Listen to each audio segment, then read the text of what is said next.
आजकल पता नहीं कौन सा ये रिवाज चल गया है कि जहां सत्संग हुआ मतलब तुम्हारे सत्संग का मजाक उड़ाया जा रहा है, नहीं उड़ाया जा रहा है। अगर सत्संग है तो गंभीर हो जाया जाता है। सत्संग सुनने के बाद एकाग्रता उदासीनता बढ़ती है। ये ताली बजाने की क्या जरूरत है?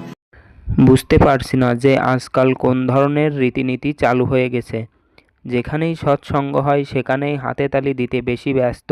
মানে তোমার এই সৎসঙ্গ কোনো নাটক অর্থাৎ হাসি মজার বস্তু হিসেবে দেখার ভাব প্রকাশ করা হয়েছে, এমন বোঝানো হয়েছে। যদি সেটা আসল সৎসঙ্গ হতো এবং শ্রোতারা মন দিয়ে শুনতো তাহলে তারা গম্ভীর হয়ে যেত। সৎসঙ্গ শ্রবণ করার পর একাগ্রতা উদাসীনতা বেড়ে যায়। এই তালি বাজানোর কি প্রয়োজন? सत्संग में भगवत महापुरुषों के बीच में जब चर्चा, ये ताली कैसे बजा? कोई नेता का भाषण हो रहा है क्या? नेता का भाषण में बजाओ।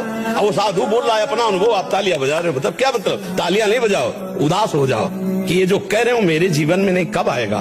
मैं अपनी कामनाओं को कब समेट पाऊंगा? मैं अपनी गलतियों को कब? उसमें ताली बजाने का विषय आता है।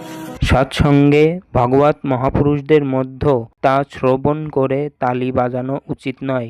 সেখানে কি কোনো নেতা ভাষণ দিচ্ছে যে তালি বাজাতে হবে? এখন সেই সাধু নিজের অনুভূতির কথা শোনাচ্ছে আর তোমরা তালি বাজাচ্ছ।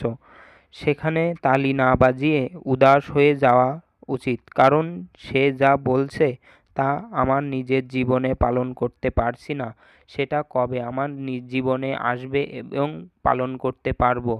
যে আমি নিজের কামনা বাসনাগুলো কবে সংযম করতে পারবো? কবে আমি নিজের ভুল বা পাপ কার্য ত্যাগ করতে পারবো? তাই সেখানে তালি বাজানোর কিছুই নেই।